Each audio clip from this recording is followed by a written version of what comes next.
2008 के इलेक्शन जीतने के बाद में प्रेसिडेंट ओबामा से एक बार किसी पत्रकार ने पूछा कि हिस्ट्री में ऐसे कौन से फिगर है आप चाहेंगे कि वो अगर इस दुनिया में हो तो आप उनके साथ डिनर करेंगे। And he replied, Mohandas Karamchand Gandhi. 2008 की बात है। The leader of the biggest economy, leader of a super power, leader of the biggest military capabilities, वो उन सबका कमांडर है। वो पर्सन मोहनदास करमचंद गांधी को अप्रिशिएट कर रहा है। So Gandhi is an exceptional figure, spoken of with interest and appreciation across different countries, communities, including Jews, Christians, Muslims, Bangladeshi, Argentinian, Americans. You can understand this कि सभी जगह पर गांधी व्याप्त है, सभी जगह पर गांधी डिस्कस किए जाते हैं। इंडियन यूनिवर्सिटीज में, फॉरेन यूनिवर्सिटी के कई सारे प्रोफेसर्स आते हैं और वो गांधी पर लेक्चर देकर जाते हैं। गेटिंग दिस, ये हमारे यहाँ से भी होता है। This is the cross academic activities. But you can understand this कि चाइनीज अगर कोई प्रोफेसर आ रहा है and he actually doesn't focus on the Mao पर फोकस नहीं कर रहे हैं। So Gandhi is an exceptional figure. So हम इस बात को आगे बढ़ाते हुए देखते हैं कि आखिर ऐसा क्या था। सो गांधी की लाइफ की अगर बात की जाए तो the life was spent across 3 continents, born in Gujarat, studied in London and spent 20 years as an activist in South Africa. So Gandhi had multiple careers. Gandhi के कई सारे करियर थे। इसमें सबसे पहला जो कि बहुत ज्यादा वेल नोन है, this is the freedom fighter. उन्होंने इंडिया जो फ्रीडम स्ट्रगल है उसको लीड किया था। And Gandhi changed everything in the Indian freedom struggle. एक यूपीएससी में या सिविल सर्विसेज के मेंस में अक्सर ये क्वेश्चन पूछा जाता है, इंटरव्यू में भी ये क्वेश्चन पूछा जाता है, और मॉडर्न इंडियन हिस्ट्री में ये सेगमेंट ही अलग कर दिया गया है कि गांधी के आने के बाद भारतीय स्वतंत्रता संग्राम किस तरह बदल गया। Getting this, and the thing is it was a dried wisdom. इसके लिए एक टर्म काम में आता है जिसको बोलते हैं शुष्क बौद्धिकता। ऐसे कई लोग होते हैं, आपको ये पता है कि पढ़े लिखे बहुत है, इंटेलेक्ट बहुत है, समझदार बहुत है, बहुत कुछ जानते हैं, पर पता नहीं क्यों वो लोगों से नहीं जुड़ पाते। ऐसे कई लोग होते हैं जो हमें ये लगता है कि इनके पास ज्ञान बहुत है, पर वो प्रैक्टिकली एप्लीकेबल नहीं है। ये बहुत अच्छे पढ़े लिखे हैं, बहुत सारी डिग्रीज इनके पास है, पर प्रैक्टिकल सॉल्यूशंस में वो किसी काम के नहीं है। प्रैक्टिकल अगर आप देखेंगे जो डे टू डे लाइफ की प्रॉब्लम्स है वहां वो बहुत सक्सेसफुल नहीं है। So this is called the dried wisdom. मतलब आप में बौद्धिकता है पर वो शुष्क है। इसी शुष्क बौद्धिकता की धनी हुआ करती थी कांग्रेस जब तक गांधी भारत में नहीं आए थे। ही रिटर्न इन 1914, 1914 में वो भारत आए। तब तक उन्हें कोई नहीं जानता था। लगभग 1 साल तक ही ट्रेवल्ड अक्रॉस द कंट्री, सभी जगह पर उन्होंने ट्रेवल किया। And in that time Gandhi analysed the situation of this country.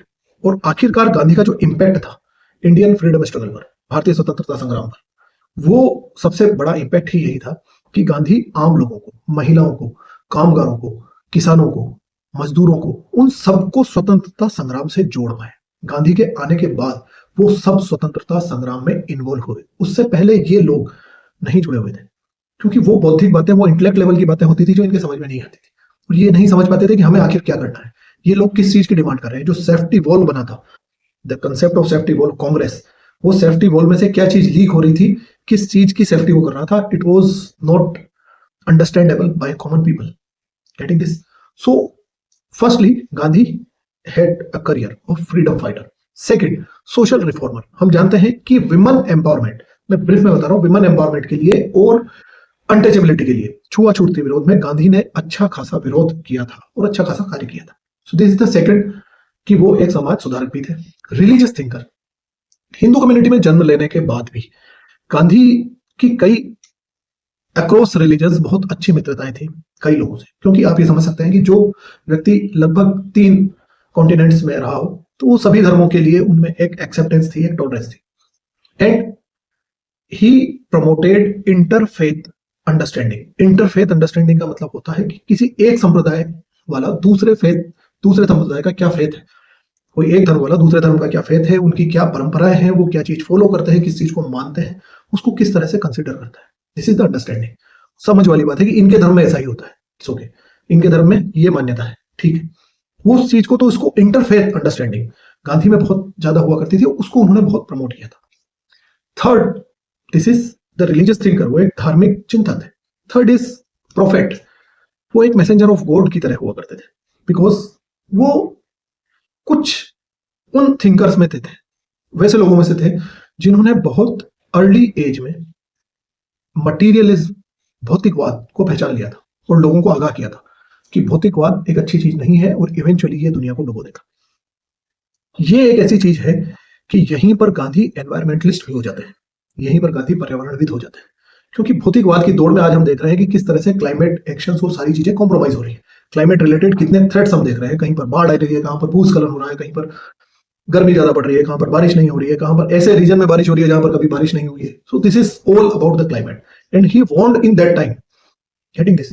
वो आज के लगभग 100 साल पहले इस चीज को पहचान चुके थे, इस चीज के लिए वार्न कर चुके थे कि भौतिकवाद अच्छी चीज नहीं है। So he was also an environmentalist. Last but not the least is he was a writer. आज के जितने लेखक हैं, मैं ओपनली नाम नहीं लेना चाहूंगा, पर कई लोगों को मैं भी जानता हूं व्यक्तिगत रूप से कि जिनके कॉलम आप रेगुलर पढ़ते हैं, जिनके आर्टिकल्स आप रेगुलर पढ़ते हैं, they all are ghost writers. मतलब कि वो कई ऐसे लोग हैं जिनसे लिखवाएंगे, अच्छा लिखा हुआ है उसको वो चूज करेंगे। 10 लोगों को हायर किया, उनको बोला कि मेरे को इस टॉपिक पर कुछ अच्छा कंटेंट लिख कर दो, तो उसमें से चूज करेंगे और उनके नाम से आर्टिकल पब्लिश होगा। ऐसे कई पत्रकार हैं, एडिटर्स हैं, कई मीडिया हाउस के मालिक भी हैं, ऐसे कई लोग हैं। So those all are the ghost writers. But Gandhi was writer, real writer. हम ये जानते हैं कि उन्होंने लगभग कोई 90 वॉल्यूम की खुद एडिटिंग करी थी और कई वर्षों तक कई पत्र पत्रिकाओं को उन्होंने खुद ने संपादित किया था। So he is a real writer. Okay, एक और चीज गांधी की बहुत स्पेशल है, this is unlike the modern politicians. आज के अगर आप नेताओं को देखें, प्रशासन को देखें, जो भी ऐसा व्यक्ति जो इन्फ्लुएंशियल है और उसको देखें, वो उस जगह नहीं है जो ओपननेस गांधी में थी। मतलब कि गांधी में एक स्पेशलिटी ये हुआ करती थी कि गांधी के पास कोई भी जा सकता था, गांधी के आश्रम में कोई भी जा सकता था, गांधी जी से कोई भी डिबेट कर सकता था, गांधी जी से किसी भी मुद्दे पर आप अपने विचार व्यक्त कर सकते थे, क्रॉस रिलीजियस डिबेट उनसे की जा सकती थी। स्वतंत्रता संग्राम के मुद्दों पर किसी निर्णय पर वो सभी लोगों को बिठाते थे। जो ऑल पार्टी मीटिंग आजकल होती है और ऑल पार्टी मीटिंग सक्सेसफुल नहीं होती, इसका एक बेस्ट एग्जांपल गांधी जी थे। And after joining the Congress, Gandhi transformed the Congress from a gentleman's debating club to the mass movement. वो सिर्फ जेंटलमैन्स के चर्चा करने की जगह नहीं रह गई थी, वहां शुष्क बौद्धिकता खत्म हो गई थी, वो मासेस पर आ गई थी, आम जनता उससे जुड़ चुकी थी। So Gandhi was a master of organisation. Political parties today can learn from his methods कि किस तरह से संगठन को बनाए रखें। आज जो हम देखते हैं ना कि हमारे को दल बदल विरोधी कानून जैसे कानून देश में लाने पड़ गए, क्योंकि आपका ऑर्गेनाइजेशन में कैपेसिटी नहीं है। लोग पार्टी छोड़ छोड़ के जा रहे हैं, दूसरी पार्टी को ज्वाइन कर लेते हैं, कोई कभी इधर से उधर चला गया, कोई कभी उधर से उधर चला गया। So those are the qualities of Gandhi and the career of the Gandhi. अब हम इस टॉपिक पर आते हैं कि क्या गांधी आज भी प्रासंगिक है। Can you understand the one thing, this is very much relevant in this कि जब मिडिल ईस्ट एरा में, मिडिल ईस्ट रीजन में हम देख रहे हैं कि एक न्यू वॉर एरा स्टार्ट हो चुका है, एक नया युद्ध, उस पूरा क्षेत्रीय युद्ध वहां पर प्रारंभ हो चुका है। इस चीज में नॉन वायलेंस की अब प्रासंगिकता बढ़ती जा रही है और गांधी ने नॉन वायलेंस को ही शिफ्ट किया सत्याग्रह पर। So his approach influenced movements world wide. मतलब इस चीज को फिर फॉलो गया मार्टिन लूथर किंग जूनियर के द्वारा, जिन्होंने अमेरिका में सिविल राइट्स मूवमेंट चलाया है। और ऐसे कई लोग, जैसे कि आंग सान सू की को ले लीजिए, दलाई लामा को ले लीजिए, ऐसे कई लोग रहे हैं अक्रॉस द वर्ल्ड। आज तक भी अगर आप कई लोगों को देखेंगे, मलाला यूसुफजई को ले लीजिए, एनवायरमेंटलिस्ट कई सारे हैं, उनको ले लीजिए, ग्रेटा थनबर्ग को ले लीजिए, ऐसे कई लोग हैं जो आज भी गांधी के नॉन वायलेंस को फॉलो करते हैं। So it is very relevant. Religious philosophy, yes, Gandhi views on religion promoted interfaith dialogue. जैसा मैं आपको समझा चुका हूं कि इंटरफेथ डायलॉग को प्रमोट करते थे, using people to embrace their faith while engaging with others belief in mutual respect. Mutual respect की तरफ उनका बहुत ज्यादा फोकस। थर्डली, इंडस्ट्रियलाइजेशन के वो क्रिटिक हुआ करते थे। अगर हम जीडीपी की बात करें, ग्रोस डेवलपमेंट प्रोडक्ट, या देश की इकोनॉमी की साइज क्या है, देश की इकोनॉमी कितनी बढ़ रही है, घट रही है, सब चीजें हम जीडीपी जीबीए से इसी से कैलकुलेट करते हैं। अगर हम नेपाल की बात करें, अगर हम भूटान की बात करें, ये ऐसे देश है जहां पर जीडीपी को मेजर नहीं किया जाता और भूटान ने स्पेशली ग्रोस हैप्पीनेस इंडेक्स को प्रेफरेंस दी है। भूटान ने कई ऐसे कानून भी बना दिए हैं कि वहां पर जो लोग एज अ टूरिस्ट जा रहे हैं उनकी एक कैपिंग कर दी है। मतलब सिर्फ आप पैसे देंगे और आपसे कंट्री की इनकम होगी, इसके नाम पर वो कितने भी लोगों को नहीं आने दे सकते। उन्होंने कैपिंग कर दी है कि इतने ही लोगों को हम टूरिस्ट के लिए अलाउ करेंगे, इससे ज्यादा संख्या होने पर हम अलाउ नहीं करेंगे, क्योंकि हमारा इकोसिस्टम खराब होता है। So this is the industrialisation और उसके जो इम्पैक्ट है, and Gandhi recognized it and he was very much against the industrialization and western style industrialization, fearing that कि ये किसी भी तरह से पूरे ग्लोबल एक्सप्लोइटेशन को बढ़ावा देगा। ये ग्लोबल एक्सप्लॉइटेशन मतलब कि वैश्विक रूप से ये वैश्विक शोषण एक साथ होने लगे. You can realize this. He famously said that the world has enough for everybody's need, but not enough for one person's greed. Getting this, ये आपने पढ़ा होगा. And again I am saying, Gandhi की ओपननेस एंड ट्रांसपेरेंसी जो आज के नेताओं में नहीं होती, आज के कई लोगों में नहीं होती, वो उनमें बहुत कुछ हुआ करती है. So this all are, you can correlate in your answers, you can correlate in your interviews कि गांधी आज भी क्यों प्रासंगिक बने हुए. That's all. Have a very good day.